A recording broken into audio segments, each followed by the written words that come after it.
Hello and welcome to War with a Mate. It's me, James. Me, Andy. We're back. We're back from our first ever live show. And by back, I mean we've been home for about a week. But this is the first episode since our foray into the real world. But you'll be happy to hear that we're back in Andy's living room and we've been playing the campaign for North Africa, the thing we always do. Every time. Every time.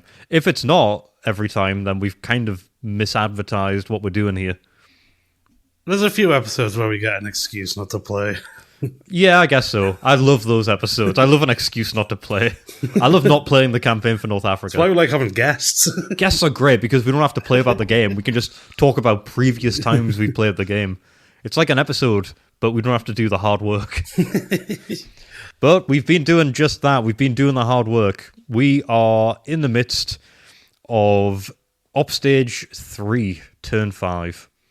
This is it. We're closing out the penultimate turn. We're not quite done yet. We're not quite done with turn 5. We've just done the air stuff today. Yeah. Quick air stuff because of the weather. Quick air stuff for me because of the weather. See, for those who are, I guess just in case we've picked up any stragglers who were at the live show, who will at this point, I guess, know what's going on because they were there for it. We're playing the campaign for North Africa. It's never been finished before. We're going to finish it.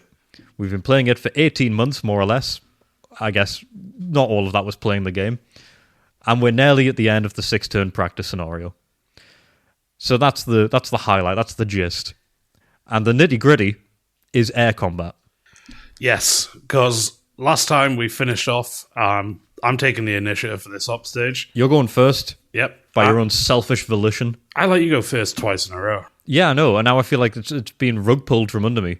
You set a standard and now you've taken it away from me. Is that fair? Is that just? You know what? That's just not right. That's what it is. It's entirely on you. No, you have the complete autonomy over this. You're in charge of your own attitude. Yeah, my attitude is Bad Andy. Bad attitude? That's what I'm calling the episode. Bad Andy. That's fine. No, it's not. You don't want that. You want that reputation out there, that you're a bad man. I'm a bad Andy. Of all the Andys, you're subpar. Oh, that's mean. I mean, it's a good job. And what are you doing? You want to go cough? Yeah. So I paused. Go on. Did you just catch yourself mid-cough? Well, I was going to cough and then you stopped talking. Cough now.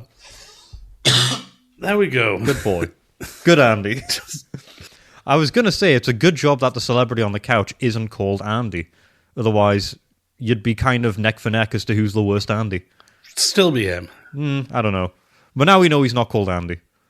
We're gonna do a sort of guess who for the celebrity on the couch and figure out who this guy actually is. Well, we've been accidentally narrowing it down. We do need to stop until it solidifies on a single person. I know who it is. Okay. I just haven't told you who he is. I know who he is. I'm looking at him. Yeah, he's asleep again. Yeah. Bastard. Never really contributes. No. And to be fair, neither did I today, in a way, because you gave me initiative. Sorry, you ruled initiative, you give yourself initiative. I'm thinking of my fantasy world where I got to go first, which means you ruled the weather, and that's why the weather's bad. That's why the weather's bad for James. Yes. Because there's a sandstorm going on. And it's actually a sandstorm, this, guys. It's not a misremembered rainstorm. No, yeah, we promised this time. It's not like the last time we called an episode The Sandstorm, and it was wet. This time it's just a hail of little grains of sand hitting us all over the place. Our body, our face, our mind. You're saying our, but it's not affected me in any way. Our past. Well, we are a collective in this. We're in it together. We're against each other. Yeah, but we're doing this together. We're friends, Okay, Andy. I know. I'm just saying the sandstorm is not affecting me. You know what? It's not a shared problem. Right, okay, I'll make my common ground good then, because right now you're making me dislike you intensely. Why? Because you're saying that you're not friends with me. I haven't said that at all. I'm reading between the lines. Such a You're leap. mean on the podcast. Such a leap. Because of that sandstorm on maps A and B, which are, for those keeping track at home, my maps, the ones where all my guys are, my only airfield in map C is Fort Madalena. And you may remember that name because it constantly gets raided by Andy's fucking guys. Not happy with that. So I'm stuck Schitt's Creek, no paddle. What's going on? So I can't fly anything. You've instead been flying your planes around like you're Amelia Earhart. Yeah. And except I didn't crash, I guess. I guess bad I example. didn't lose any planes. You weren't killed by crabs. No. We saw that crab. We did. That was crazy. They keep him in Budapest Zoo. Yeah, I can't believe that guy's got parole. The legal system in Hungary is interesting. It's weird they extradited the crab. I guess you have to. There's no legal system or judicial process in whatever island it was. Was it like coconut? No, coconut crab, isn't it? Yeah, I don't think they actually know where she landed because They've got a good idea. I don't think they found a body, did they? The crab's got her. Yeah. They eat Which everything. means there's no body. Yeah, they eat all sorts. My guys, however, they're not going to get eaten by crabs. They have been chewed up by bullets, though. Yeah, so I did 6 missions. You did 6 missions. However, you had a bit of a false start. I did, because I got excited and I was like, I'm going to strafe some trucks. Giddy boy. Turns out you can't strafe things in major cities. How would that work? Just think about it. There's too many skyscrapers, Andy. There's not. There's not a single skyscraper on the continent, I think. The Chrysler Building? Burj Khalifa? You may have heard of it. Neither of them are in Africa, and both were built after 1940, I think. A close margin on both sides. Close margin on both sides. No. Wasn't far off. Actually, the Chrysler Building might be before. I don't know.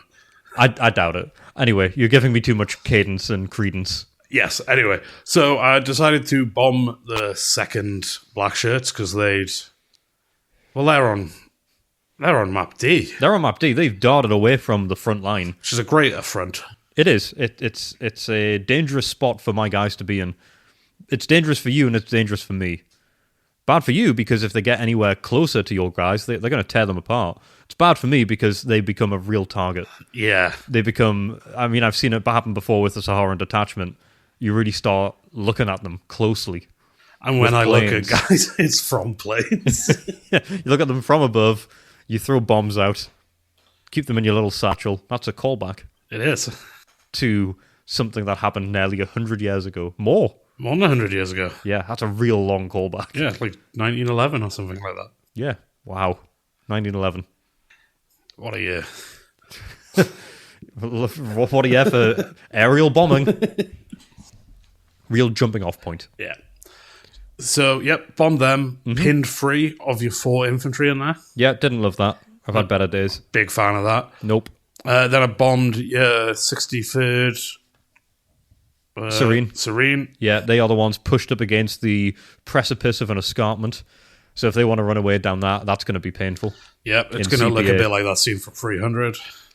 Yep, with a few more armoured cars and trucks. Madness! This is escarpment! And then I add an extra 6 to my CPA. Ooh, that's rough. Yeah, I don't want to have to do that. However, the plus is they can't because they're pinned. Yes, they are. I got 3 of them as well. Yep, you got 3 of those. They've got more guys, though. They've got like 7? They've got 7. Yeah, they've got 7. The second have 4. Because the second lost 5 that they split off from that you immediately butchered. Yeah. So of the second, most of them are dead. And now most of them are pinned, those who survived. The 63rd were a mostly intact division before you got your hands on them recently. And now you shaved off, I think it's like maybe 4 groups within there. Something like that, because I think I hit them for 50%, but that 5 took some of it. Yeah, I think you took off some. I think you took off all of my tanks there, and a few infantry, and now you've pinned more of them, so they're not in a great spot. And because you couldn't strafe inside the city, I instead decided to strafe some of you guys. Yep. Strafe the 4th. You did? 4th? 4th. Yeah, I did do the 4th. I got a tow of them. Yeah, they weren't as bad as I thought they were. Their cohesion's bad. Have you checked for have they had any stationary upstages to get the 5? I need to double check because I think they have. I think they were stationary last upstage. So if they have, then they've regained 5 cohesion. which puts their biggest bracket at 0. Yeah. Which is great. And it puts some of the lower brackets at -6. Which I guess doesn't matter unless you split them off. I just feel like you're going to pin them and I'll have to split them off. Oh, yeah. So I feel like it will become pertinent at some point. Okay. Then I did strafe the second as well. Yep. That is the one I got very lucky on. Because I got a toe, but the one I decided of your 4 was one with 1 toe in it. Yes. So the non-pinned guy, the unpinned guy got killed. Yeah, it was a recon guy. Yeah. And he had 4 close assault rating, 3 close defense, so really good unit. Recon guys are really good, I've noticed. Yeah, that could have really swayed a fight to, if it's a small conflict where I'm going up against, a few toe points, that could have really been the clutch move I needed to push it up by 1 or 2. Yeah. So that would have been beautiful, but you strafed them and absolutely destroyed them. Not pleased about that. But you can't go back, can you? No. We don't have a time machine in the game. That would be crazy. Unless you found that rule somewhere. That would be too much if we were doing this, but also in parallel. Like, is it 4 or 5D chess? Yeah, if we were trying to do that with the campaign for North Africa. Now, that is a lifetime commitment, but it has to be your full-time job as well. And you have to live to several thousand years old. Yeah, I think that's not going to... No. Maybe in the future when someone can, if anyone's listening to this in the year 4012 and they get really inspired, please do it. And if you have a way to travel back in time, come back into this living room now and tell us about it. Nope, nothing. I like that. The version of that is so funny with the, the Stephen Hawking did that. Oh, yes. But then he got outed on the Epstein list, so it's like, so people wouldn't want to come to your party anyway. It sort of disproves the disproof. You've ruined the opportunity for someone to travel back in time because you have negative connotation. Yeah. It also makes me think more might come out. More stuff about him. Entirely predicated on the fact that a time no traveler one showed didn't up show for up. his time travel party. If anything, for me to have this cynical view, I believe in time travel. I mean, time travel's real. Well, in the words of the monkeys, I'm a believer. Well, we're all time travelers. It's just not multi-directional. When I saw her face, I'm not helping you with that. I'm a believer. So I also strafed one of your trucks convoys. You did. Strafes all got 1 across the board for this. I'm fine with that. Yeah. It's worse than 0 for me, but it's better than 2. Yeah, I don't... Strafing doesn't... I've gone back and forwards on whether strafing's particularly good or not. It is. It definitely is. Yeah. Because you're committing a relatively low force. Because it's fighters as well. Yeah. Your fighters realistically are going to be strafing, or they're going to be doing air patrol. Yeah.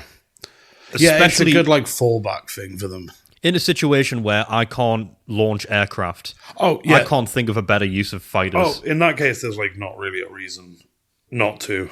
Yeah. I don't know if I'm missing a very good function of fighters, but I think air patrol and strafing is kind of it. Yeah, some of them can do recon. Yeah, we've never really dabbled in recon much.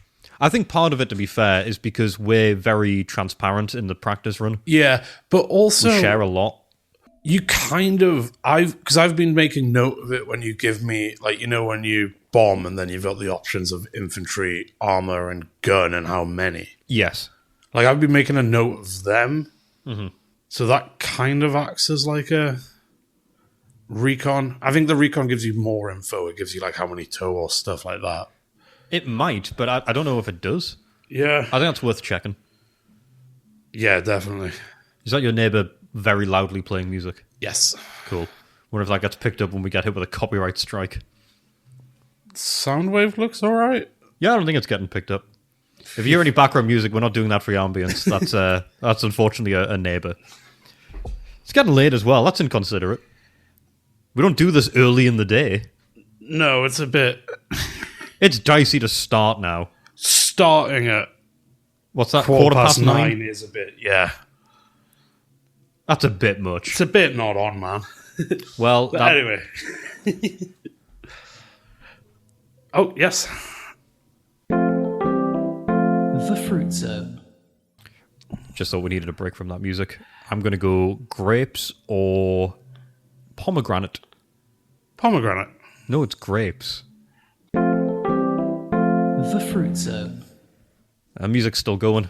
Yeah, I don't think we're getting away from that. Didn't know why I thought it would only last another 10 seconds. Good effort, though. Ambitious. Yeah. So we got movement coming up for turn 5, op 3. You got much of an idea what you're doing?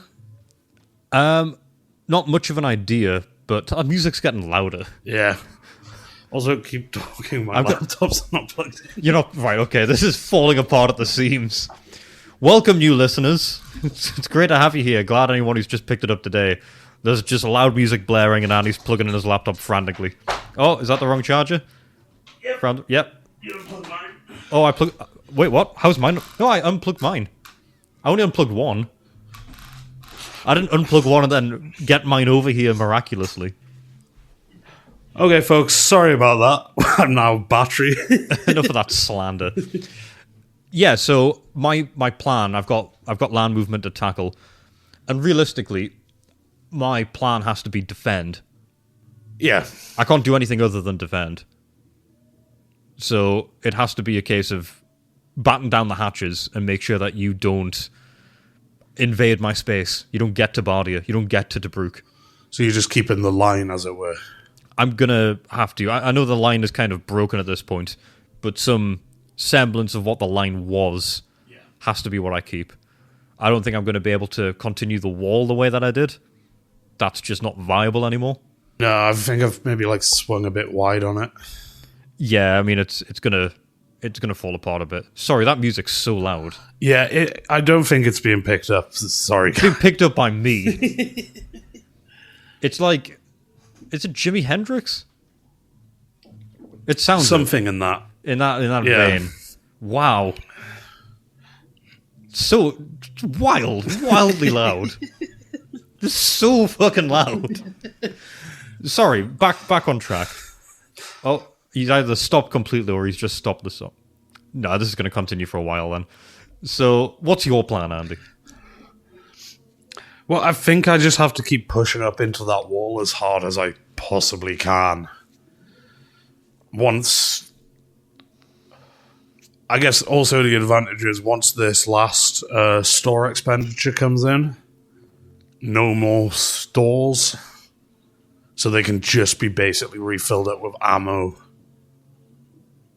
until as much as they need to. So hopefully a lot of fighting. Yeah, I hope not a lot of fighting, but yeah, I've kind of ran out of the opportunity to get rid of your stores. Yeah, I have to cut them off now.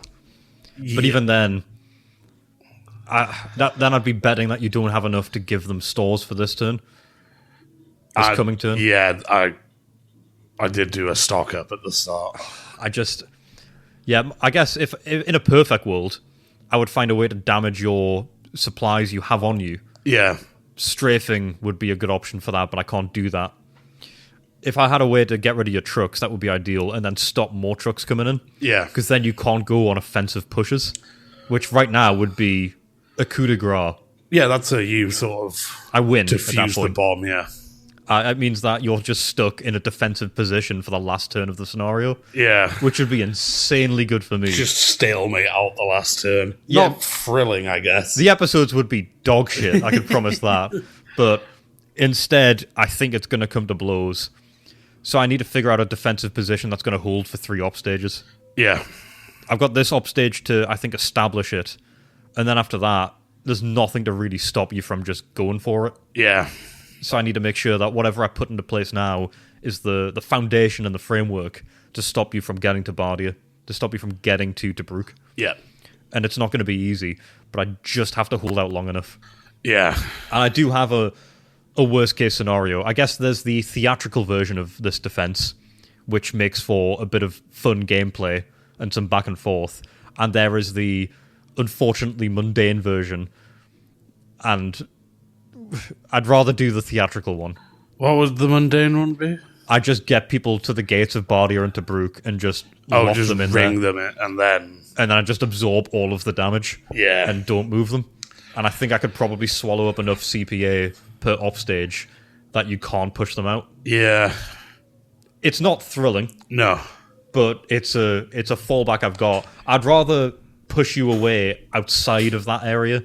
Yeah, because it also does give you... It's a better position for you. I'd rather the game ends in the best state it can for me. Yeah. I don't want to just win by the skin of my teeth. I think I might, but I'd like it to be a bit more extravagant than I just plant them in the cities and wait. Yeah. Because those offstages then just become, I guess, funny in a sense because you just become more and more frustrated week on week, knowing that you're fighting an unwinnable battle.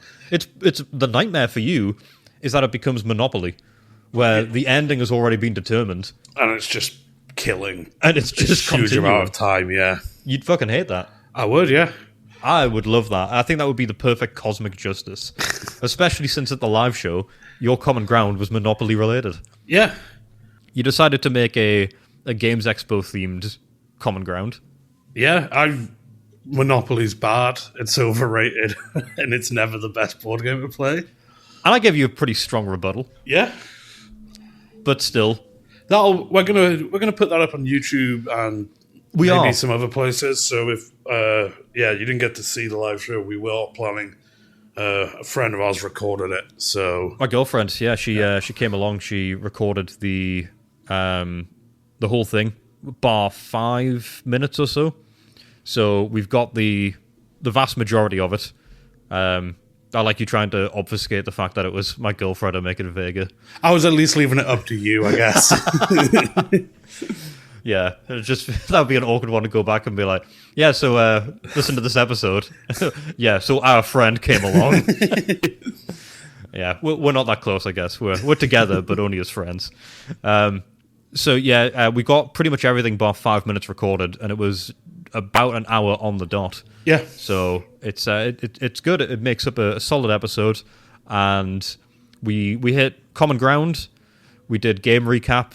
We didn't do a history segment. We felt like that might not have flowed very well for the live show. Although in hindsight, I found something on the way there. I was like, that would have been a perfect history segment for the Games Expo.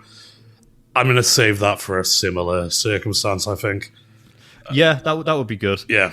Well, I guess that's kind of where the game stuff wraps up. Oh, also, I guess just you said we had multiple segments. We also got a live fruit zone in because Perrin got one of their friends to ask us. Yes. I was going to say we've kind of wrapped up the gameplay there. Oh, yeah. So we could maybe touch on a little bit of the Games Expo, the live show. I guess this works as a nice intermission between game recap and the mailbag. Yeah. So, yeah, the expo, the live show, it went really well. We had a great time. It was a lot of fun. It was great getting a live fruit zone. That was not on my bingo card. Nor was somebody pulling out in the crowd, shout out James, a reference to the celebrity guest there at the live show, because we had a spare seat next to us. So that was a fun reference. It was crazy having our first War with a Mate live show, but also the fact that it wasn't just our first chance of doing the live show, but some of you actually showed up. That's crazy. Yeah, so thank you so much to those that did. Yeah, James, Jack, Perrin in spirit, your pals came along on your behalf. And thank you also. We got a lovely gift from Perrin, delivered by his friends, a 4-pack of Kinder Buenos. Yes. What an on-theme gift. They went through some interesting chemical changes that weekend because it was very hot and stuffy. And they were chocolate bars in a bag. Yeah, unfortunately, they're in my bag. It was very hot, and then they travelled as well. They travelled on the bus back, and we took a night bus at 3 a.m. after the expo. Yes, because I guess we... also, because we didn't want to get an Airbnb 2 nights, we decided, we'll just go after the expo, but we wanted to have time so we could stay at the expo if we wanted to. So we finished the live show, left the expo, and then spent about 6 hours in the pub waiting for the bus. Yeah, we got to experience some of Birmingham's nightlife, which I've mostly only experienced around gigs. I've been to Birmingham twice for gigs. Rise Against, Boston Manor, Trophy Eyes, fantastic bands. So I went there for them, and I'd only been in like 4 locations. I've been to Dead Wax in Digbeth, really cool bar. We went there on the first night. Yeah. And I'd been to 2 gig venues and the places I stayed, which have been a Premier Inn and Travel Lodge previously. This time around, we stayed in an Airbnb. Really cool, really big TV. But all we did there was either sleep or plan out some of the live show stuff. Yeah. We didn't really spend much time there at all. No.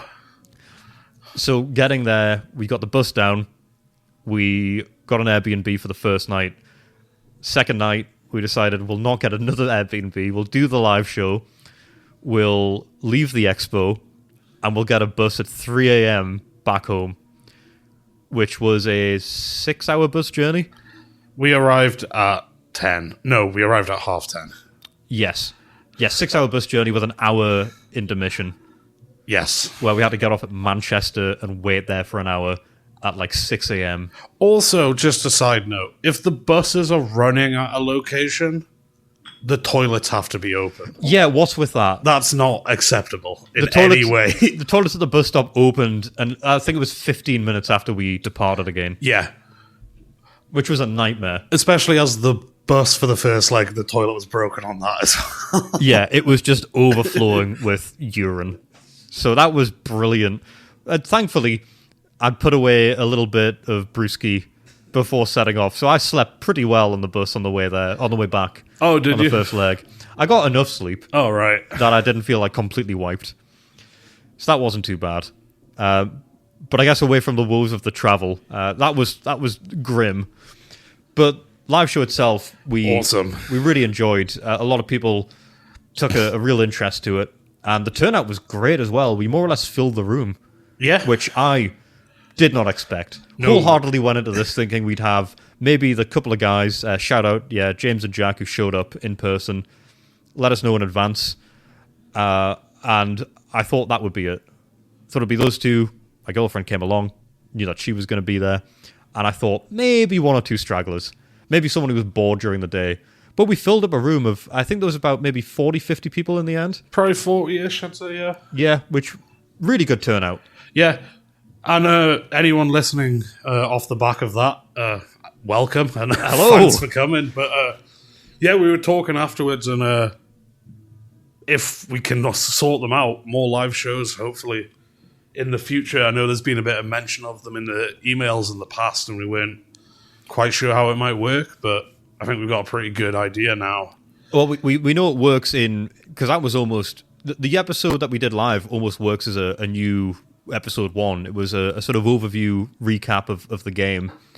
Yeah. So that was a lot of fun to put out there. And when we put it on YouTube, everyone can have a look. And, there's some harkening back to the days of yesteryear where we just kind of rag on the complexity of the game. We got some interesting questions, some that we've had on the podcast before through the mailbag. So it was fun seeing that through the lens of people there in the moment, seeing it for the first time and what springs to mind. Yeah. We got common ground. We did Fruit Zone. Q&A, it was great. Camel discussion. We hit the greatest hits. Camels came up. So we do definitely plan on doing another live show. That worked. It worked well. We had a great time. It was a lot of fun to meet you guys in person and shoot the shit about the game and just the ridiculous nature of all this. And we have some really fun ideas as to what a live show could be when it's you guys who already know the show, know what we're doing. So that'll be really fun. We've got some stuff in the works as to what that might look like. So watch this space. We hope to bring that in maybe this year, but probably next year. Probably next year, I'd say. We want to give you guys as much notice as possible so you can make your arrangements, come along. You poor guys in Australia, I don't know how you're going to fucking manage that. One day we'll go to them. Australia, Chicago. Australian World Tour. Yeah, the World Tour is Chicago to Australia. Why are we so big in places we can't get to? But we had a great time. So thank you everyone for coming. Everyone who's messaged us saying they wish they were there. You'll be there one day. We'll do another one. We'll make it work. But yeah, a brilliant step for the podcast. It really felt like a big milestone. So whether you were there or not, everyone who supported every part of it really means the world. And we had a great time. We're glad to be back playing the game. We're glad it's all continuing the way it is, and there's no end in sight. And take that the way you want. I oscillate between whether that's good or bad, but there's no end in sight, folks. This will continue for a very long time. Yeah, this is not the, like, oh, you missed the band's one reunion. This is the first of. This is the grassroots gig in the back room of a social club. Yeah. What's coming is the big stuff, so keep an eye out. But a big part of that is interaction from you guys, and I think the best way to move on through that is to tap into the good old mailbag. Let's do it. Let's go. Delving into that big old mailbag, that burlap sack of bravery, that heroic bag of goodness. The first email comes from Jordan, with the subject finally caught up. Hello, James and Andy. How are ye? My name is Jordan. I sent a web form a few weeks back, but it seems to be lost in the desert somewhere. Yeah, we're working through that bit by bit, but if you have sent something through the web form, you're welcome to send it again through email, just in case. I found your channel, like many others, from Cam Sandwich, and had to catch up. It took close to a month, but I did.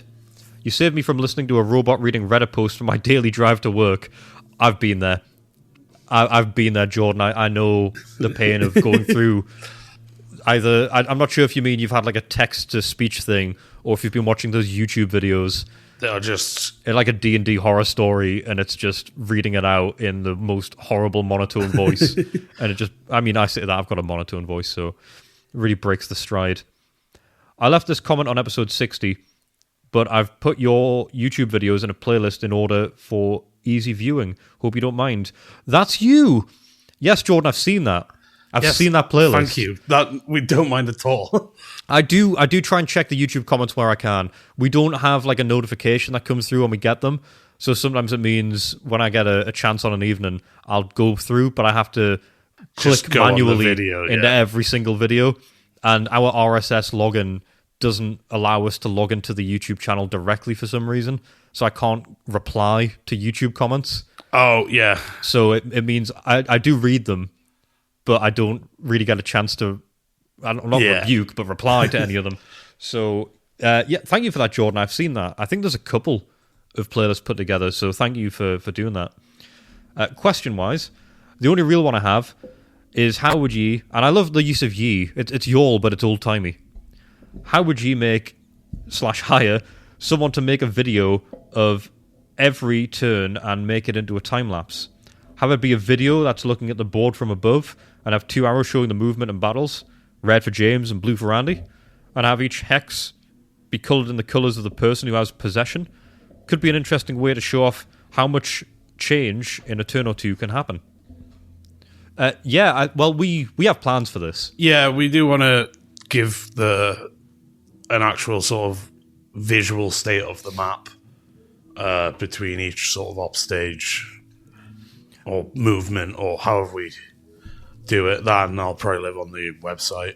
Yeah, we're going to put that together. The thing is that, we've talked about this so many times, but this practice run is very different from what the full game will look like in terms of our reporting.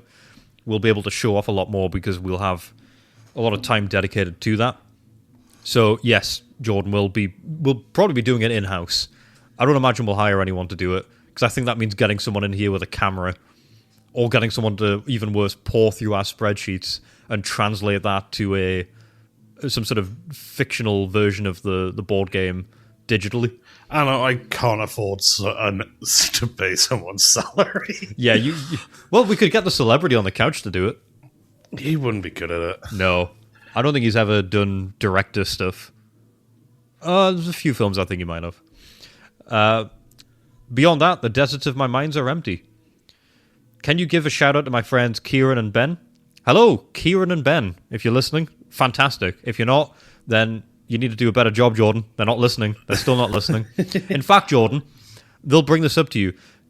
Kieran and Ben, this is my personal request to you. mention this to Jordan and say that we rag on Jordan, say that we tear him apart. He says he wants to show a clip of this to them. Oh, does he go on to say that? I've talked to them about this and would love to share the shout out with them. Ah, yeah, I didn't read the next sentence. So Jordan, I guess retract that. Kieran and Ben, I guess just a very lovely hello. And Jordan, we tried to play a prank on you and it didn't work. Andy tried to play a prank on you and it didn't work. Yeah, that's what happened. If I can't gaslight Jordan, I'll try and gaslight you at least. You know this is recorded. Yeah, we're putting it out. Yeah. But I'm going to edit it. That's so true. It was all you. Okay. It's going to take a while, but I reckon I can spice enough clips that it sounds like this was your idea. I just don't have the editing skills to pull that off. Thanks for doing this crazy project and making the world a more enjoyable journey. Yours, subtly, humbly, bravely. Well, thank you for that, Jordan. The journey that we're on is one that you're all part of, and we mean that very wholesomely, because if it weren't for you coming along, even recently in person, then we would have quit this a long time ago. So we need the mail, we need the messages, and as for the time-lapse thing, that's just another good little prompt to make sure we pull that off, because we've had a lot of requests for that. So we want to make sure that we're pulling that off. Next up, we have Trenton. Yes, we do. 20th level characters in the campaign for North Africa. A topic we've dabbled on before. We have, yeah. Hello, this is Trent. I previously sent an email on my initial listen through and have made it up to 54. On the subject brought up in that episode of 20th level characters in the campaign, I'd say that Andy is partially correct in saying that a wizard would be the correct option, but I would say that an illusionist would actually be the best option due to the fact they can create illusions that become real. They could create ammo, vehicles, and even camels. The illusion is only real for a minute, but that's long enough to fire some shells or create some very large explosives, or even fake troops to confuse the enemy. Tangential question. What is your favorite character you ever made in D&D? From the deserts of my mind in Portland, Oregon. Trent. Just with that talk of an illusionist and asking about D&D characters, don't know if it's my favorite, but it's one that certainly lines up with an illusionist wizard, because he was one. Which is Cragmore.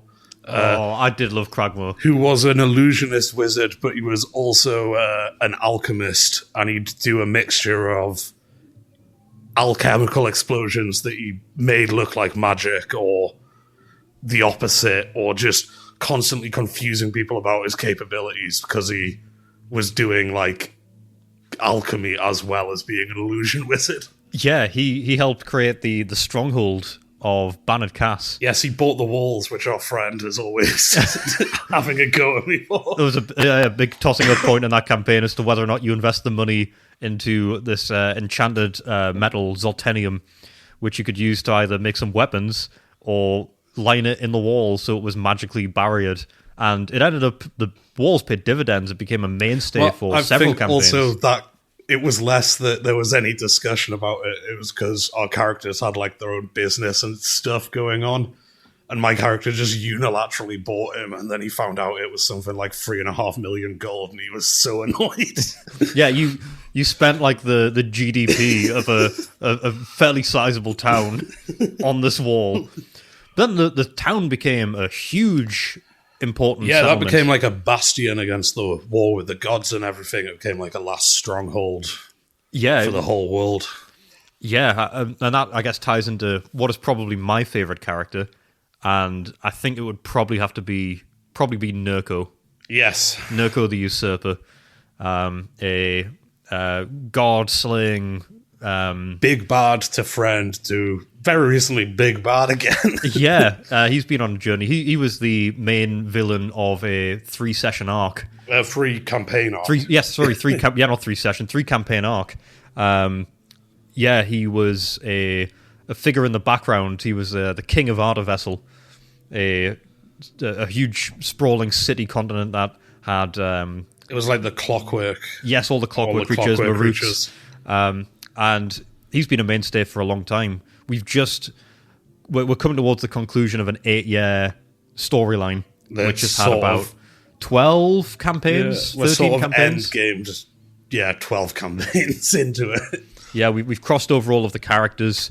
They've went on missions to rescue each other from time and pool together all of the previous player characters and NPCs that they could find to face against the threat of Zenith, a creature that lives beyond reality, the heir to reality. A big universe-destroying prick who I did not like at any point. Until the end, in which... I didn't like him. I ate his heart. you did eat his body, yeah. So you just managed to defeat him, and then lo and behold, would you believe it, after all that, Nurko has come round again as the big villain, playing, both sides, and he's a real bastard. For NPCs, I'd say he's probably the top one in terms of, like, character over time. Yeah, he's been so much fun. Another favourite NPC of mine is a guy called Cormac, who was an alcoholic sewer worker who my Fey warlock, who became an archfey, basically just dragged along. Yeah, you started off, you met him when he was a sewer worker, and you got him when you were carrying out an investigation into what was happening in the town. You were led to the sewer manager office, and he was there pushing papers, and you ended up bringing him along, owned his soul after about 10 sessions, and then he's been around for about 7 years in real life. Yeah. And he's still around now as a loyal warlock. Yeah. Almost friend, I dare to say. Yeah, I think if you hang out with someone for, at this point, they've, like, their linear time is almost 1 million years. I think you either kill them or you have to acknowledge you are friends. Yeah. Another one, Baldock the Bruiser. Yes, a guy who broke D&D completely. What a guy. We had a session where he got thrown off a mountain on, like, low hit points. And you, as the DM, were like, right, this guy's dead. And we managed to save him by, like, getting to the bottom of the mountain using magic as he was falling. One of our friends' characters ran up, jumped off so he could trigger a feather fall. And he landed, which I don't know is exactly how the spell should work, but it's how it worked. It was close enough. Yeah. And you were like, I'd written him off in my head as being dead. How did you guys do that? Yeah, the moment he was through... Because that guy had so many ridiculous instances. Well, he also, because of a brief misunderstanding, he started out as a human. And then 4 sessions later, because of his, I guess, attitude and because we hadn't taken proper notes, he just became an orc. It was 17 sessions. Because he came in session 3. He fought Shiv, our friend's character, in the pub. Yeah. And then when your character, Talion, founded the Heroes Guild, the Wardens, he was one of the first 3 recruits. Yeah. But then he was inexplicably a half-orc, because I'd forgotten what race he was. And I thought, his mannerisms, he seems like a half-orc. I think we thought about retconning in a reincarnation, but we thought it was funnier that just he thought he was an orc, so he was. Inexplicably, he just decided he's an orc. I guess... Favorite D&D characters, very hard, and also we could talk about this all day. Yeah, we could easily do a whole different podcast where we talk about a campaign no one's ever heard of apart from us. But I always like playing a sneaky character, a bit of a schemer. Mm-hmm. And I think the ultimate version of that is a character I had called Rumond. Oh, absolutely. He is the creme de la creme of what he's maybe pulled off. The ultimate con man. In our campaigns, he is the gold standard for con man. Yeah. So... our world had, like, the Imperial line was, at best, could be described as shaky. Yes. Emperors were dying quite a lot.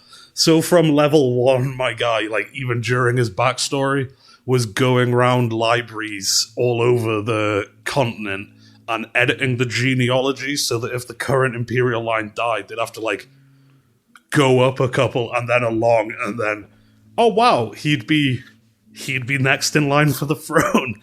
And he actually managed to pull that off successfully.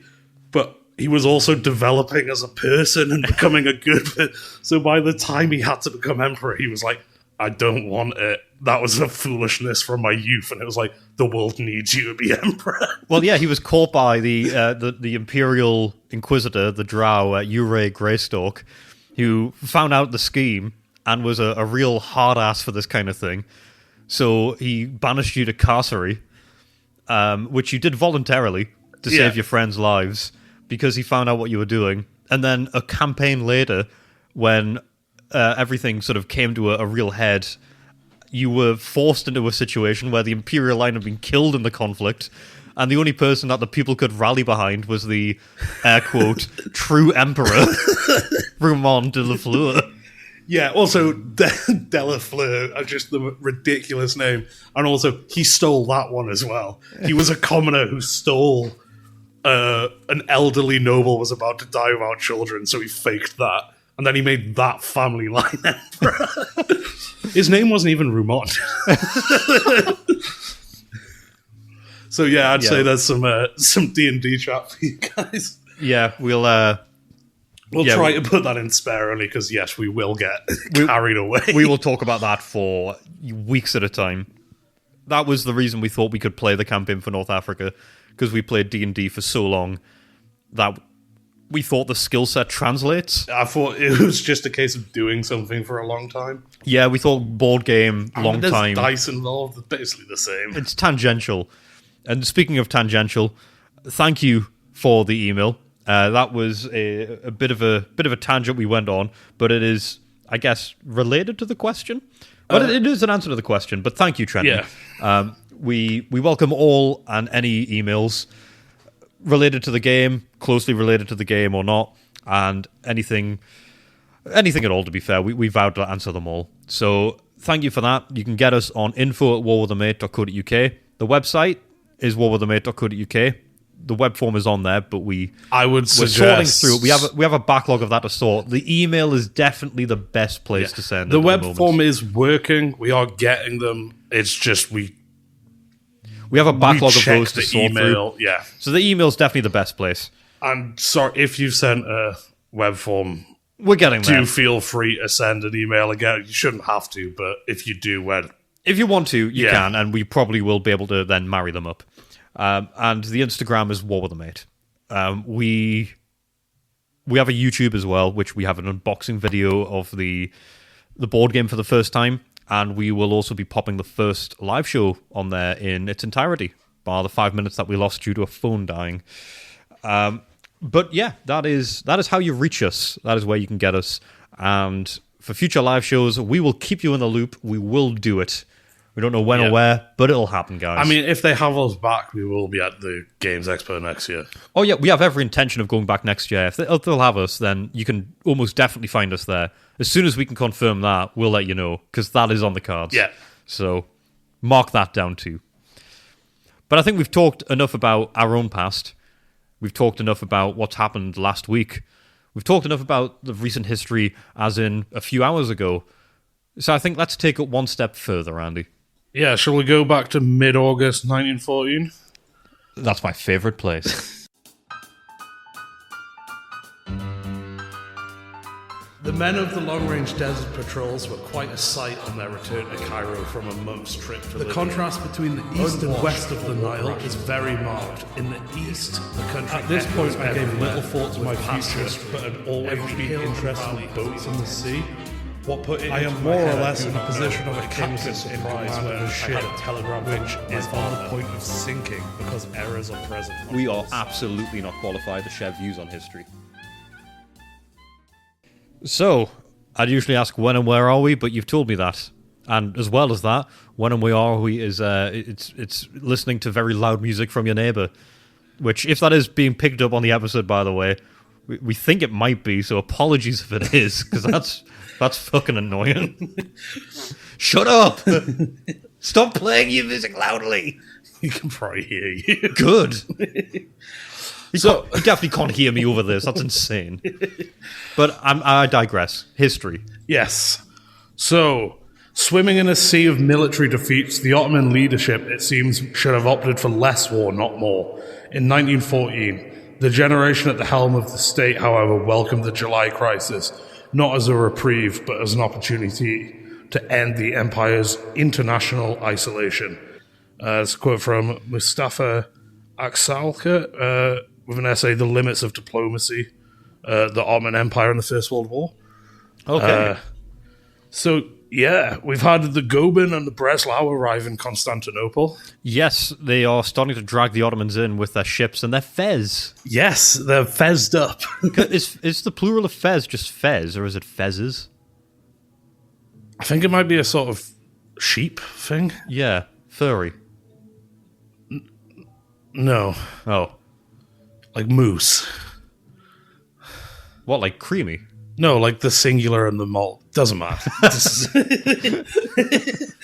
I'm not going to try and earnestly talk to you when you do that. Oh, the amount of times I've had people say that to me. Listen to them. I can't. I have to rebuke. So, yes, they've arrived in Constantinople. At this point, the Ottomans are technically neutral, which means via international treaty at the time, they shouldn't have allowed a warship up the strait anyway. This is part of the reason they transfer the Goeben and the Breslau to the Turkish Navy. They have a small ceremony for it. The Goeben is renamed the Yavuz Sultan Selim, and the Breslau becomes the Limi. Anyway, the crews are exactly the same, except they now sail under Ottoman flags, and as mentioned before, wear fezzes now. Fantastic. So on the 23rd of September, Sushon, the admiral from last time, gets appointed as commander-in-chief of the Ottoman Navy. The British are initially fine with this because they see it as a German threat has been removed from the Mediterranean. Yeah. And as the Ottomans are still neutral, both sides are... Well, not both sides, because it doesn't quite work like that. Everyone's negotiating with them. The British, the Germans, the Austrians. Because there's the two blocks, the Triple Entente and the Triple Alliance. But they're all also doing deals behind each other's backs. That's been the whole thing. It's all backhanded. It's all secret. Underhanded, treaties. secret. Yeah, it's all... It's treaties on treaties. It's a hat on a hat. It's a fez on a fez. Oh, yeah. So the current leadership of the Ottoman Empire at this point is the CUP party, which comes out of the Young Turk movement. Haven't got into that too much because that's a whole huge thing. But the Ottomans actually see this as an excellent opportunity to gain leverage because as more and more countries get pulled into this conflict, the value of powerful neutral countries sort of rises. Yeah, you want to be able to... Because you've got more chance to get concessions to be brought in on either side. Yeah, everyone's trying to win you over. Yeah. So the Ottomans want an alliance, which Mehmet Talat, the Minister of the Interior and one of the three co-rulers of the Ottoman Empire in 1914, they have a sort of triumvirate going on. I love a good triumvirate. Yeah, they're always like stable and work well. But he wrote in his memoirs, Turkey needs to join one of the European country groups so that it could organize its domestic administration, strengthen and maintain its commerce and industry, expand its railroads, and in short, survive and preserve its existence. So they're on a 300-year losing streak, basically. They're like, we need a powerful ally, and we need to be sort of pulled into the European fold. Well, I feel like that's coming. In a way. So, in order to survive in a world dictated by European great powers, there's this idea that a nation has to be a nation in arms that's capable of going to war at any necessary moment. Okay, which is difficult.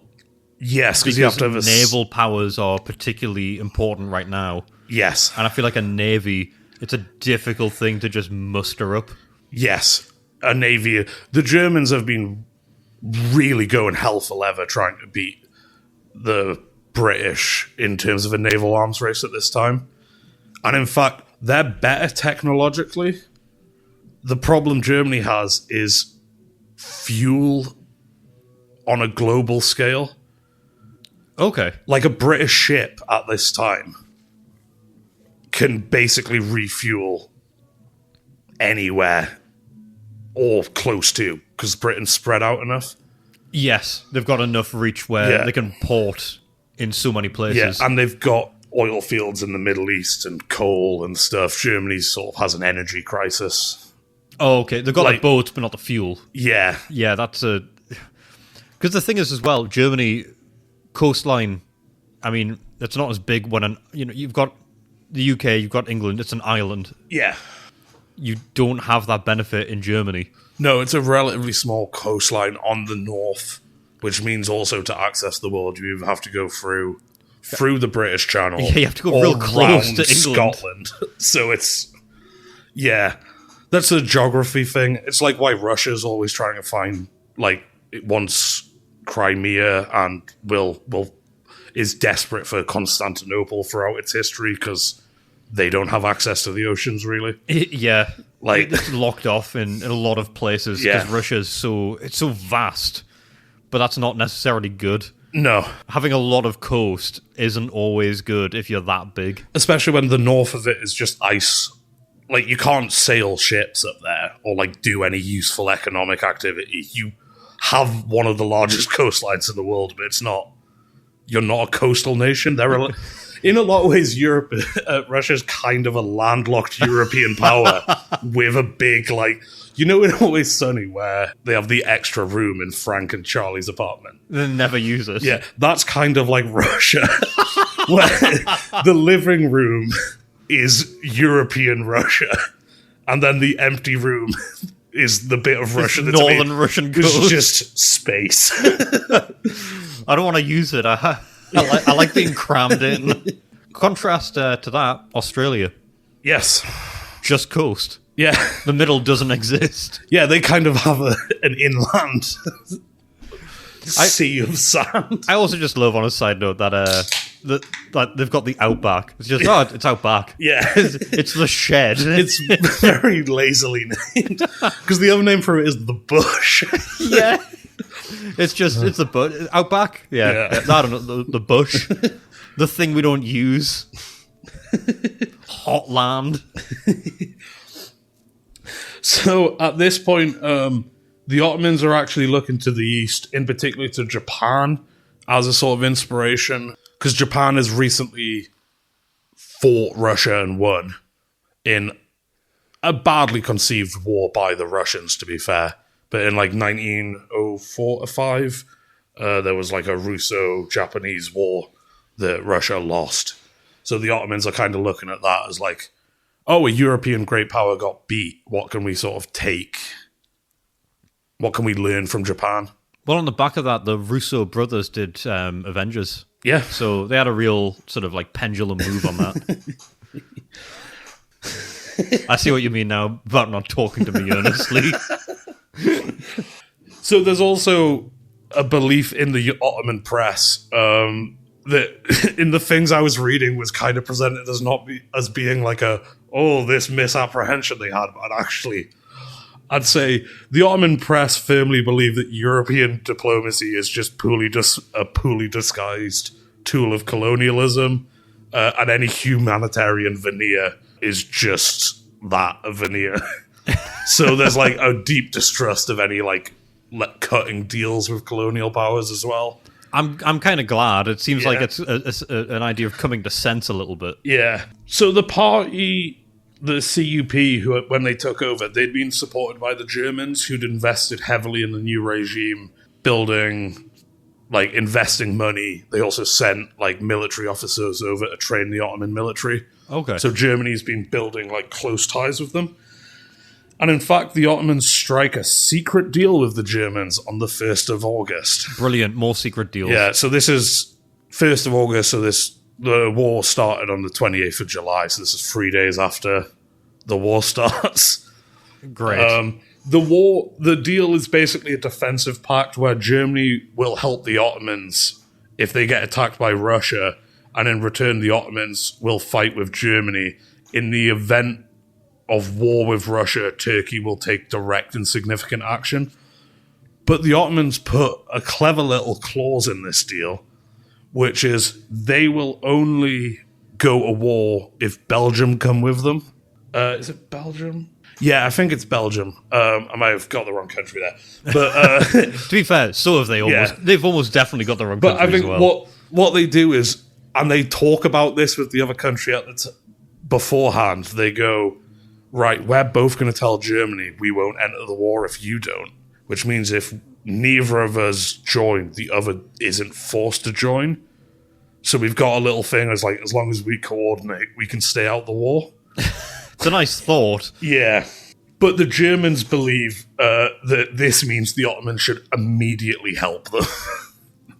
Because the Germans are actively fighting the Russians at this point. That's just a strong want, not a need. So the Ottomans want to delay it. Also, partially, you hear the like home in time for Christmas type thing. Yes, that's a big mainstay in that narrative. At this point, everyone still thinks this is going to be a brief thing. Like, the Germans have planned a 40-day campaign to take France. Other countries are thinking this is going to be like we're going to do a bit of bust up and move some territory around for like a month or two. And then everyone will get to like the negotiation table and sort of confirm the new reality. Yeah, it's like a clash on the border, and then, a few dozen miles, maybe a few hundred miles get shifted. Yeah, Germany takes Paris, and then it's like, we own France, and Britain is like, well, we're not. You already have France, is sort of what they're thinking, but obviously it doesn't. Yeah, it doesn't pan out like that for anyone. That's not the way any of that goes. Yeah. So yeah, it is Belgium and the Ottomans have that pre-planned, like, I'm not joining if they don't. Like, hopefully neither of us have to join. On the other side of this, the British has territory in Egypt. It has territory across the Arab Peninsula up to modern-day Iraq. So in terms of European powers that are like a local regional threat to them, Britain are one of the biggest ones for this. And then you've got Russia, who arguably, if it's not Russia, it's the Habsburgs, but Russia is probably the Ottomans' greatest like historic enemy. Yes. Because Russia, as we were talking about with the geography there, they need to go through Constantinople and then through the state of Dardanelles to get to international.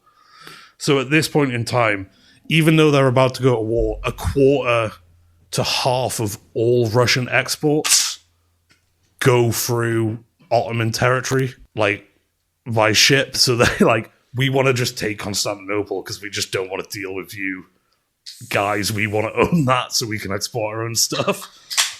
So this is sort of like the political situation here. The Ottomans very much don't want to get involved in the war. They want to use it for leverage. The Germans very much do want them in the war. So what will happen here is something called the Black Sea Raid. This is a sketchy operation all around. German Admiral Wilhelm Souchon, who commander of the Goeben, is very much in favor of the Ottomans joining the war on the side of Germany, understandably. Yeah, that seems like a vested interest. And Enver Pasha, who's one of the members of the Triumvirate, he's also pro-war, and they sort of hatch a plan. They go round the rest of the cabinet and go past military chain of command. They're going to sail into the Black Sea on the pretense of doing training exercises. That's not what they're going there for. I believe that. So on the 27th of October 1914, Souchon's fleet enters the Black Sea. Enver Pasha is of the belief that they'll attack Russian ships at sea and then sink them and then claim provocation because they're the only survivors, basically, and they can be like, they attacked us at sea. What a cowardly move. Yeah. Souchon has other plans, to say the least, because he's there, and this is a quote, to force the Turks, even against their will, to spread the war. So his fleet, instead of running around the Black Sea trying to like run into ships, they go directly to 5 ports in the Black Sea and bombard them from the shore, damaging several ships as well as like infrastructure in the ports. They destroy a sugar refinery, a bunch of granaries for like just food, and like a shitload of oil, but they don't actually do any like huge strategic damage. Like, their plan was, we're going to knock the Russian Black Sea fleet out of the war before it even, like, becomes relevant. That's ambitious. And they didn't quite manage it. But what they did do, so they don't achieve any of, well, they achieve some, but they don't achieve their, like, overall strategic goals, but they are perfectly placed to achieve their political ones. Because as his ships sail away, Sushon sends a message to the Ottomans that the Russians had shadowed all the movements of the Turkish fleet and systematically disrupted all exercises. And as such, he had no option but to open hostilities.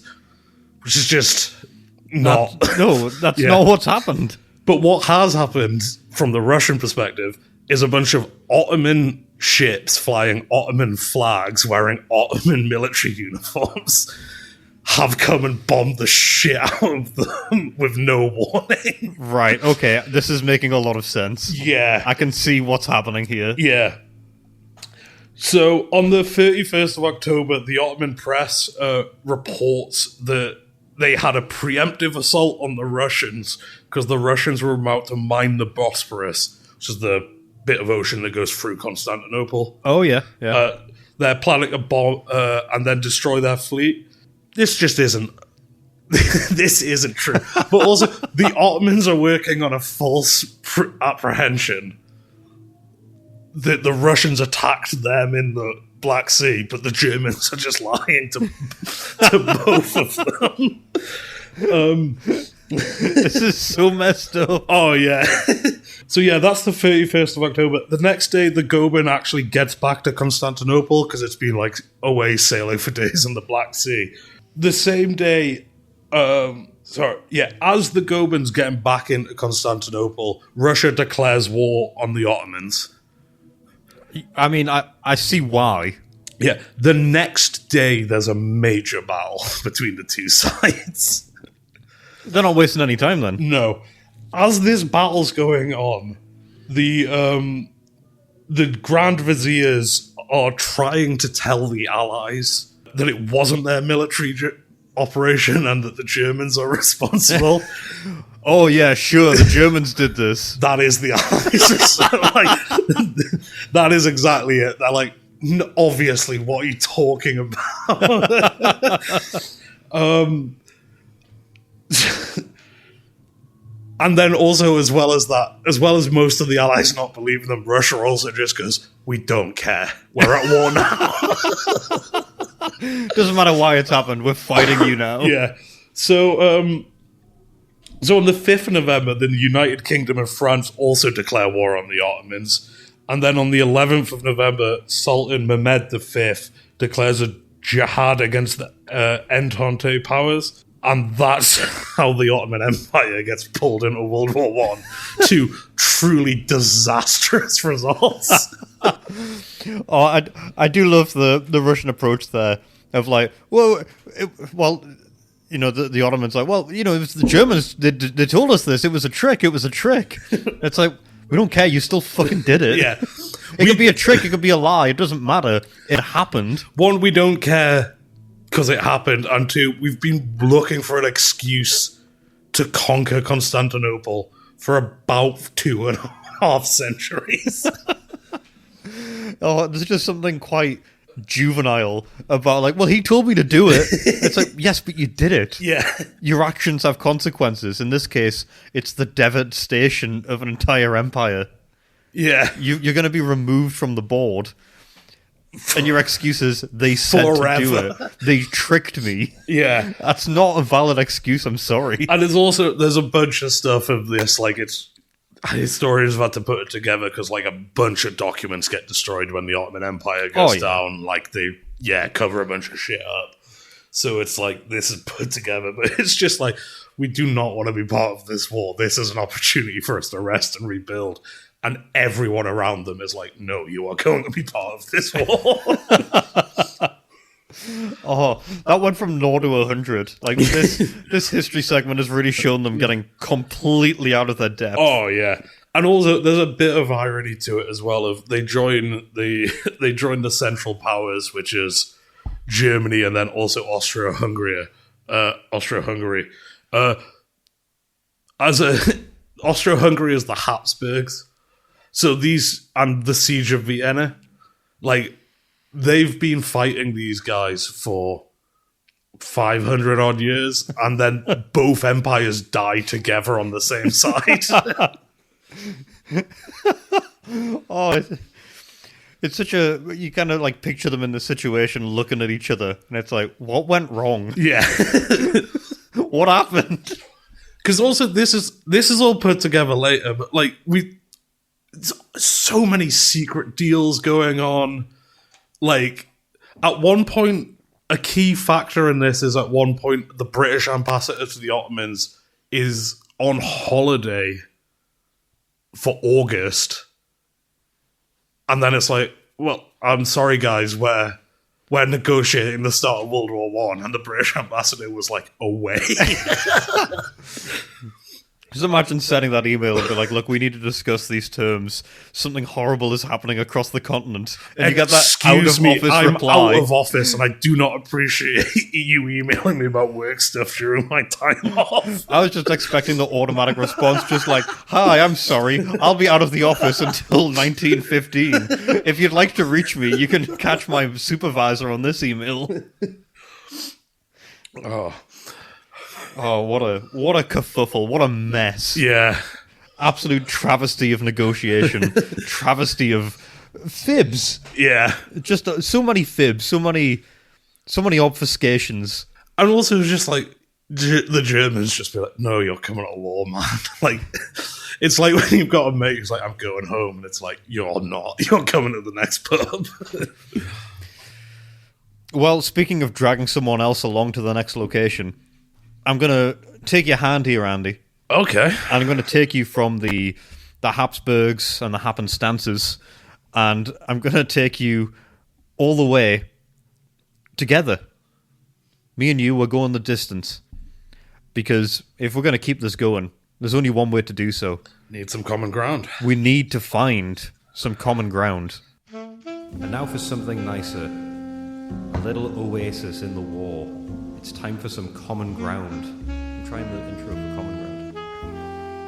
I'm recording it. Maybe. Yeah. So common ground is the only chance we have in amongst this conflict to become friends again. And we alternate each week with a topic, and it's my topic this week. It is. What you got? I've got one that we need to agree on. And I'm coming in broad and bold here, but I think it's one that we can agree on. Okay. This is going to be a narrow down one, I'm guessing. Possibly. All right, hit me. We need to get rid of cars. Get rid of cars? Yes. Agreed. Wow. Holy shit, that was easier than I thought. I guess you can go on, give your rationale. Fuck, okay. Wow. I didn't expect it to be that easy. Yeah, we need to get rid of cars because the way I saw this going is I say we need to get rid of cars, and you would go, that's crazy, why would we get rid of cars?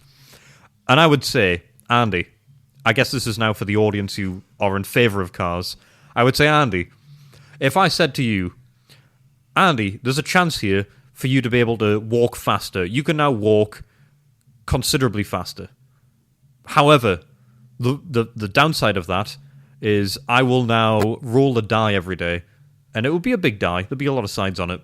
But a lot of those sides, there's now a chance that you just die. Yeah. The risk of this faster transport is you're dead. Yeah, it's quite a cost on it. There is a cost. That, for me personally, is the immediate thing. And for context, everyone listening, we don't drive.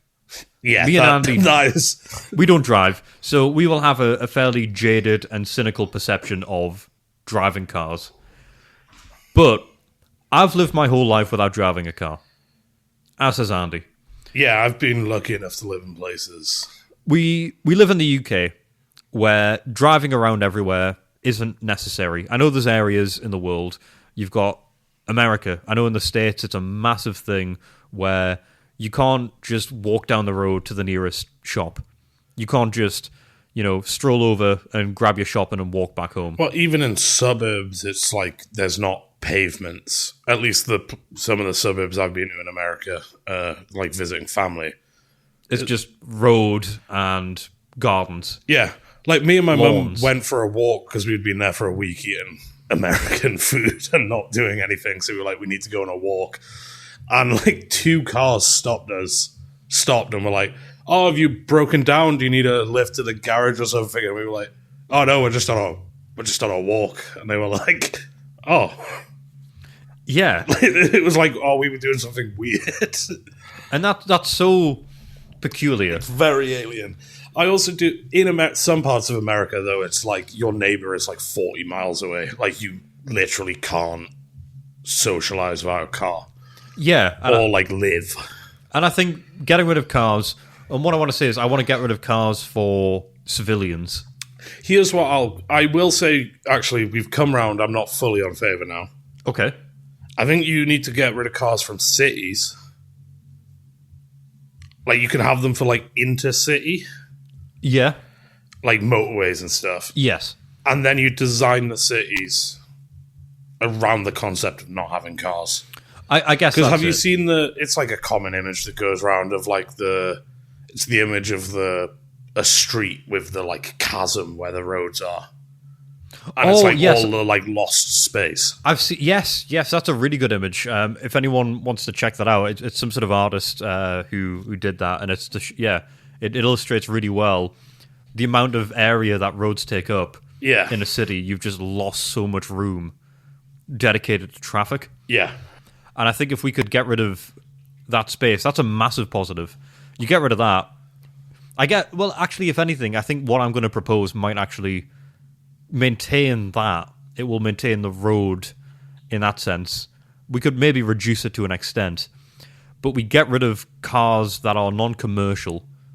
Maybe we keep them for the countryside. Getting from A to B in vastly deserted areas. Yeah.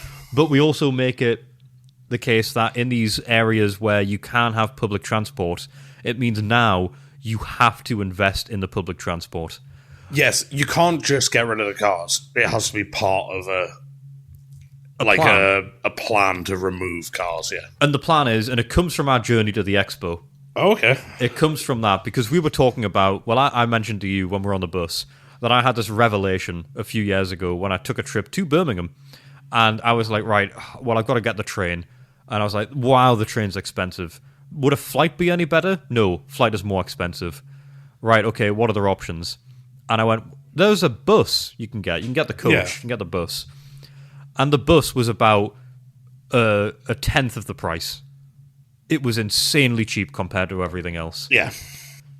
And I was like, holy shit, I can just get the bus. And I got the bus.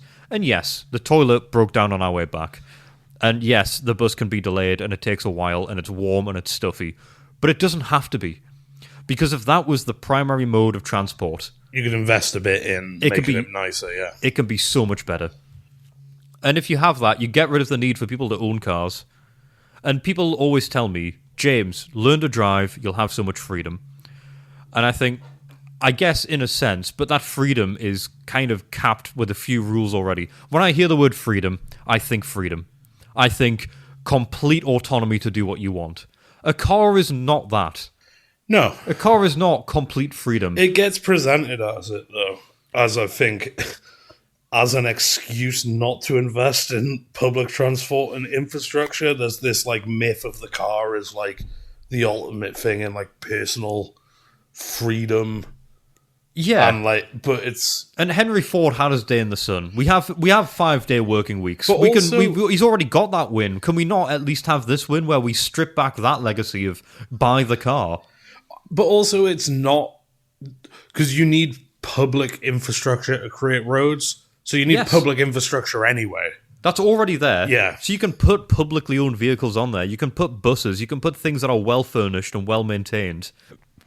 Something designed to transport the masses that will be reliable, frequent, clean, and comfortable. Better for the environment.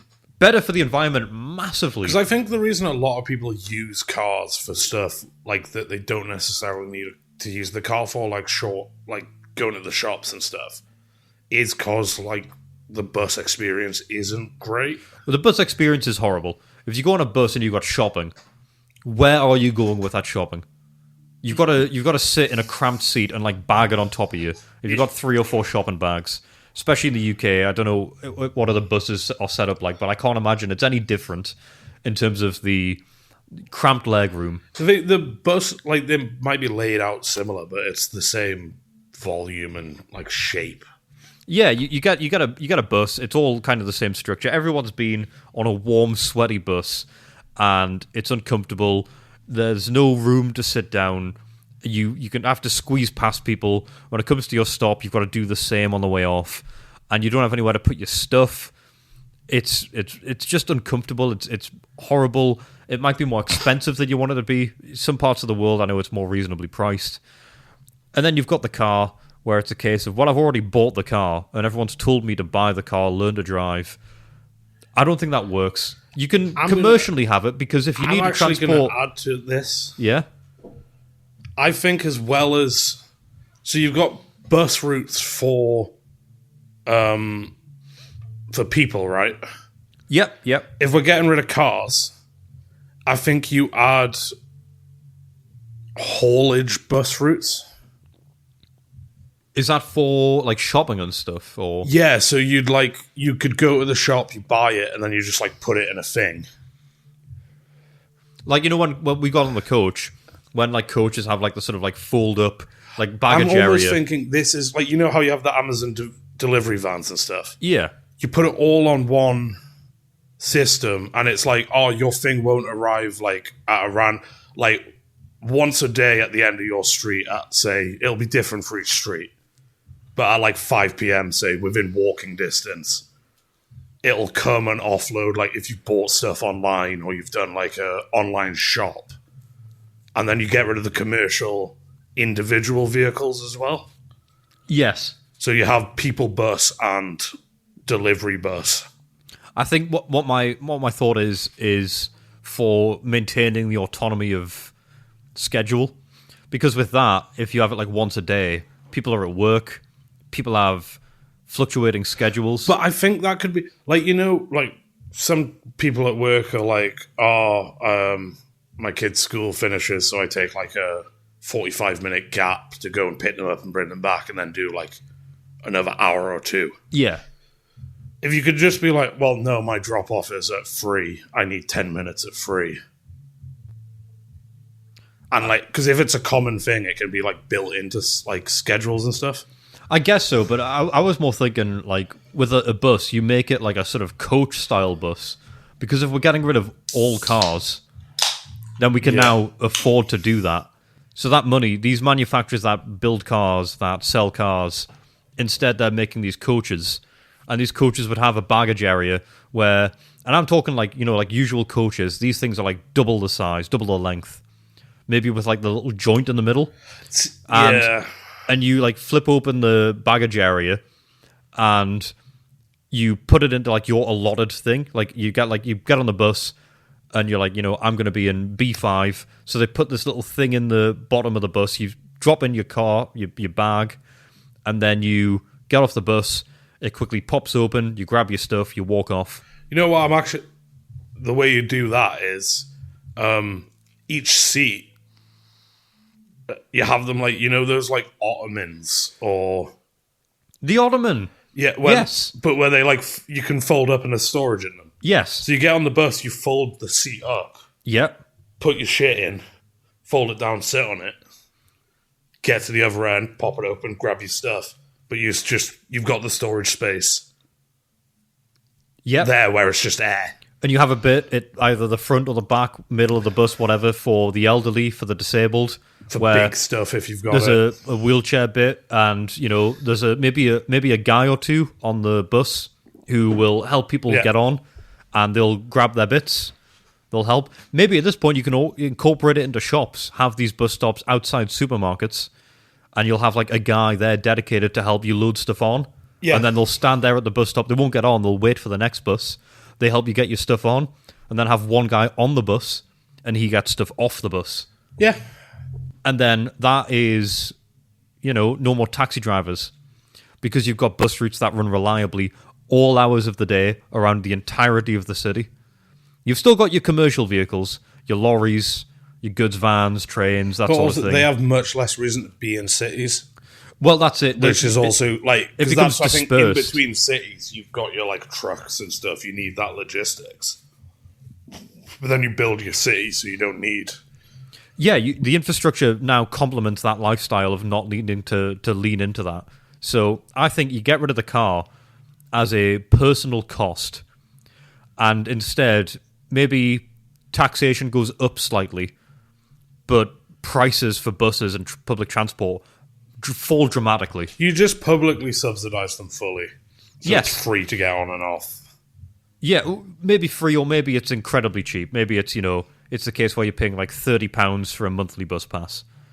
So you're putting money in on top of the taxes, but it's because you're using it. Some people I know, and this isn't very common, but some people walk where they're going. It's not very common, but at least it gives you still the option. Yeah. You still have the option to do it, where you're not paying into something where you exclusively pay into it. Most people will. Well, you know how you get tax credits for having an electric vehicle? Yeah. Well, I think because it's to incentivize green stuff. I think this is so widespread, though.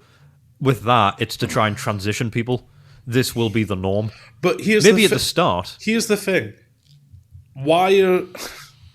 This is just going to sound dumb, I think, but why are they getting, like, incentivized to do something when the people using public transport are infinitely greener than any car you can buy? Well, that's kind of the common ground. So I think it should be subsidized. Like, yeah. It should be, but I guess that's looking at it from now. If you were to transition it from now to our idea, then you should. Yeah. But if we could, like, snap our fingers and it changes, I don't think subsidizing it works as well. I think there has to be a cost. If we're being realistic, someone has to foot the bill. Because the money has to come from somewhere. Taxes. Yeah, but taxes would have to rise quite a bit. I don't think they actually would at all. Well, You'd have far less road maintenance. You'd have infinitely less traffic accidents. yes, Which is like a huge medical reduction cost. Well, that's a big thing for me. Because how many people get, like, die in car? It's like multiple people a day in Britain, isn't it? Well, I know for us, this is a kind of very regional thing, but I know one of the main roads, main motorways near us, has had like 5 deaths in the last 10 days. Yeah. And there's like a huge outcry about it. So I think that's a big thing. Oh, is that also what's... It's that. It's the journey from the expo back home. It's been a few things all together where I'm like, hang on a minute. What's going on with cars? Is this actually the best we can do? It's just something where I'm like, I know there's reasons, and I know a lot of them are just pound signs. Yeah. A lot of those reasons are just cold, hard cash. Because it's individualizing mass transit, whereas the thing is it's meant to be mass transit. Like, move people around. Yeah.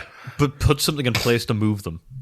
Because you might maybe cut this, but the British infrastructure is so bad that it's actually damaging to the economy. Well, it is. Like, it's so overpriced. But I don't think that's bad that it actually just hurts the country. That's not really a political take, though. That's the truth. I guess, yeah. That's blanket. That doesn't matter which government is in or has ever been in. That is always the case. Yeah. That it's poorly managed, and it has been for my lifetime. Oh, yeah. I know, especially where we live, public transport has always been unreliable. I get the bus to and from work every day. I used to get the train every day. That was bad as well. I also, multiple times a week, see the same bus, number bus, back to back. Well, I live at the end of a bus route. I live in the last stop of a bus route. And sometimes when I go to get on the bus, it's either not shown up and 2 or 3 of them won't show up in a row. Yeah. And I'm like, well, where the fuck does the bus go? And sometimes I'll be there, and I swear to God, I've been there, and 5 buses. It's only happened once, but 5 of the same bus have been there. And I live in a fairly out of the way place. Yeah. That's why I'm at the end of the bus route. But 5 buses, how does that happen? Well, literally, all the same number bus as well. There was a bus strike last year, and I remember going nature is healing, because I saw 4 of the same number bus on my street, and I was like, oh, the buses are back on. I think Cars are a scam. Yeah, I certainly don't think they should ever be a requirement. And if they are, you've had like a failure of city building. When it comes to America, intercity connections need to be made public. Inside city, that needs to be made much more viable of an option. Yeah. And I think in the UK, even easier. The UK, if anything, is the perfect place to trial run this. Because space is at a premium. Yeah. So if you can reduce the amount of road... Like, if you can just reduce... It's such a huge... Because basically, like, I live on a terrace. Yeah, your place is ramp. When we play D&D... But this... You could put an extra terrace in where the road... Like, an extra row of housing. Where all of the cars park. Yeah. Because a massive issue is when we're playing D&D and our pal comes around, he has to park on your street. And it is just car, like, back to back, down your whole road, apart from the occasional break when someone leaves. And if all of those cars were gone, all those parking spaces were gone, and they're just cars parked on the curb outside your house. If they were gone, yeah, you've got more room for housing. It has a massive knock-on effect. And I know, yes, you've got housing costs, you've got all this other stuff to play into that. But if you've just got the room... And also, that room frees you up to have the stuff where it's like, well, I need a car because I need to, like, go to IKEA or I need to go, like, to this place. But if, like, you gain an extra 30% of space in the middle of a city, you can put that stuff... Yeah, put a massive store in there, or have commercial vehicles be able to deliver more frequently, more reliably. We've done it again. I think we just invented 15-minute cities. In a sense, but the thing is, it's 15 minutes in the sense of you can always travel around publicly. Yeah. It doesn't have to be a case of it's a smaller city. No. With Well, that's better not even what a links. 15-minute city is. A 15-minute city is everything you Convenience. would need is within 15 minutes walk. Yeah. Yeah. But that's it. We're not doing 50-minute walk. We're accepting the fact that distance can remain. We're not asking to uproot the entirety of the city and its infrastructure. We're just asking to build an infrastructure, which is, at this point, vehicles. Yeah. Get rid of the cars, melt them down, do whatever you need to, and then just have big buses drive around. I don't think that's as big of an ask as people think it is. No. I could be wrong. I'd be interested to hear people's takes on this, because I feel like it's a polarizing one. I feel like cars. Given the fact that a lot of our listeners are in Australia or America... Both countries, you do actually need a car. I'd love to hear their takes. Yeah. Would you be a fan of this? Would you be approving of us stripping back cars and making this work? Because if you had reliable public transport, don't think of it the way you think of it now. Picture it where it's idealized and it's calm, it's functional, it's cool, it's reliable. Here's the way I think of it, I think. Think of all the effort in your country that's going into designing, building both cars and the infrastructure they need. And imagine all those minds were focused on making things directly more livable. Because that's also the thing, there's no shortage, it's an incentive thing. Yeah, it's incentive. And also, think about all of this costing you 30 Great British pounds or the equivalent in your nation per month to get access to all of this. To everything. You don't have to buy your car. You don't have to pay your insurance. You don't have to pay for petrol. You don't have to pay for road tax. You don't have to buy the car. It would require national infrastructure and like a national project for it, I think. So that 30 quid would also be... I like the idea of, if you are going to have a cost, it's a 30 or whatever the price is. That's your transit ticket thing. Yeah. So it's local buses, but also if you want to go intercity, that's covered on it. You might need to book a seat on the train, but it's free. You've paid. You've got it covered as part of the cost. But it's just, there's a thing so each train doesn't become the thing.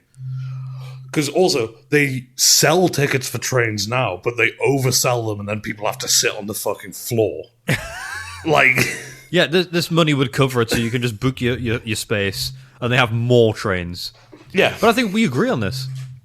Yeah, we're both anti-car people, and I also think we're both because we don't want to learn to drive, and also it shouldn't be it shouldn't be a requirement for like adulthood. It shouldn't. We've hit a common ground here that I think strikes a chord. Could be controversial to the car people, but let us know. Get in touch. info@warwiththemate.co.uk. That's how you reach us. We will maybe see you in person one day. Until that day, which will come, we will be continuing this forever. Every week, you've got us here, playing the campaign for North Africa, shooting the shit, common ground, mailbag, history segment, game recap, the whole shebang. I've been James. I've been Andy. Stay subtle, humble, and brave. In the publicly accessible deserts of your mind. Good night.